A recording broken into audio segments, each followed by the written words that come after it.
Welcome everybody to the video on S.A.G.E, which is Sit and Go Endgame Strategy, another video in the Starting Out series brought to you by MoreEV.com. This is Blake Erickson.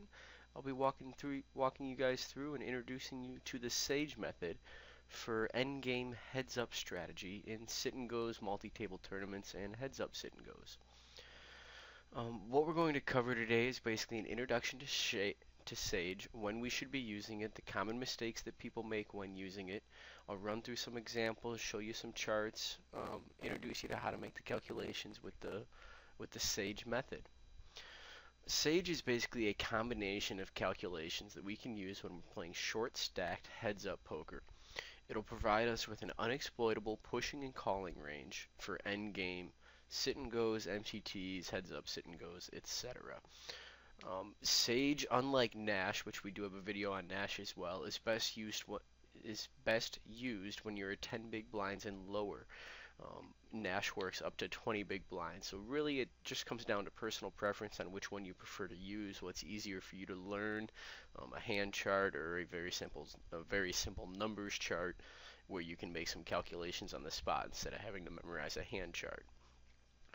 S.A.G.E is based off of power index calculations. Now that seems like a big complicated phrase when really it's very simple. Your value to calculate your power index is based off the cards that are in your hand. As you can see on the left side, I've indicated the value of each card. Every numbered card is equal to its value. A jack is then worth 11 points, a queen is worth 12, a king is worth 13. In order to calculate your power index number, you simply take the value of your high card. For this example, let's say we're holding queen 9 offsuit. You take the value of your high card, which is 12, the queen is your high card. You multiply that by 2, that gives us 24, and we add a 9. So queen 9 offsuit, power index calculation is 33. Very, very simple. When you have a pocket pair, so you have pocket 2s, you take your number 2, 2 plus 2 is 4, and you add 22 for pocket pairs. So 26 would be your power index calculation for pocket 2s. For suited hands, you add an additional 2 points as well. So say if we had 9-7 suited, that would be 9 times 2 is 18, plus 2 for the suitedness would be 20, plus 7 for the 7 that was also suited would be 27 is our power index value for the 9-7 suited hand. It's really pretty simple, and I'll show you in just a moment how we go ahead and actually utilize that. You can see right here 9-7 suited. I also gave you this as an example. So it's 9 times 2 is 18, plus 7 for the value of the 7, which is 25, plus 2 for the suitedness gives you a power index calculation of 27. Now this is the actual S.A.G.E table. This is the part that you'd either need to memorize or print out for your own use. If you have, a multiple monitor setup that you use to play on, you could always keep this on an Excel sheet or something next to you so that you always have an idea of what you're working with. Basically, R is the value of your stack size in relation to the blinds. So it's basically the number of big blinds you have left after posting the blinds. And once again, we're referring to effective stack sizes. So it's the shortest stack on the table. So for example, if blinds are 500, 1,000, we started the hand with 10,000 and we're in the big blind. So we posted the big blind and our opponent has us covered. Our R value is 9. So in order to jam from the small blind, we would need a hand that has a power index of 28 or higher.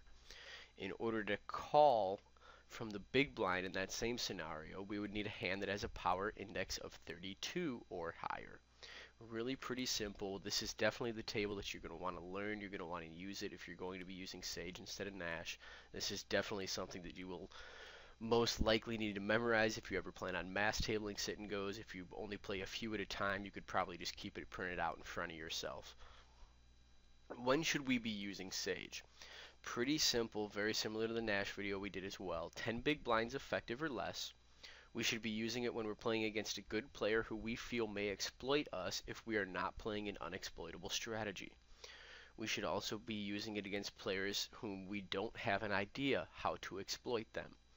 It's also best to play Sage against unknown players who appear to be competent or not terrible.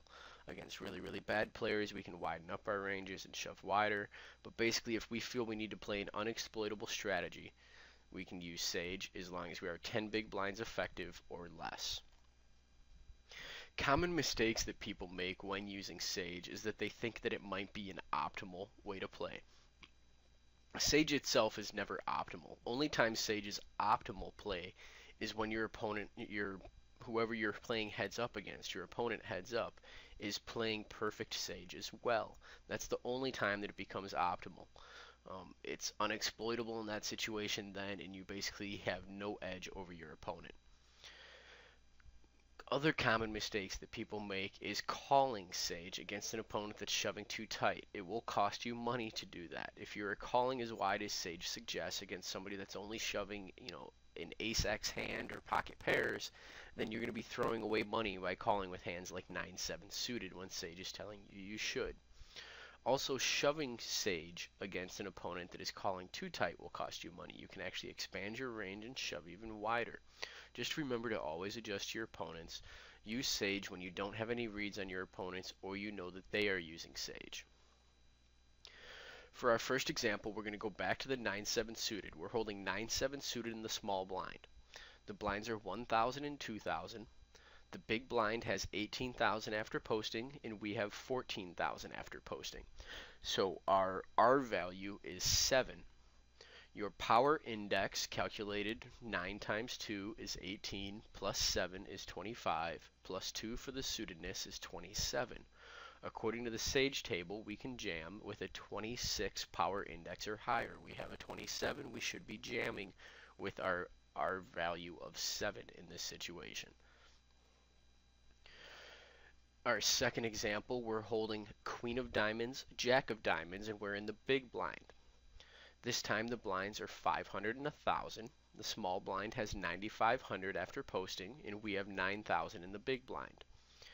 If the small blind goes all in, it's once again 9 big blinds effective. Or not once again, but now it's 9 big blinds effective. We have 9,000, the blinds are 1,000, we have 9,000 left after posting. The small blind shoves, so we have to call 9,000 more chips in order to see the flop get to showdown. Our power index for Queen of Diamonds, Jack of Diamonds is 37. If you were to take a look back at that table that I had shown you earlier, all we need in order to make the call is a 32 power index.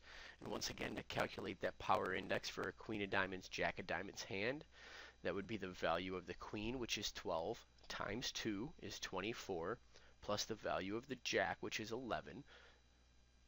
That gets us to 35, plus the suitedness gets us to 37. Pretty simple system, very easy to use, very easy to learn. Unfortunately, it does only work up to 10 big blinds effective. You can expand and extrapolate on it from there, but it becomes slightly ineffective in the 10 to 15 big blind range.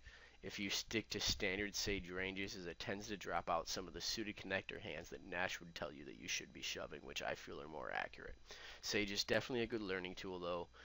Very good for people that are learning to play super turbos, especially super turbo sit and goes, where usually you're less than 10 big blinds effective when you're heads up. But that's going to be about it for this video, guys. If you have any questions, feel free to contact us on moreev.com. This has been a video on Sage brought to you by Blake Erickson. I hope you all have a fantastic day.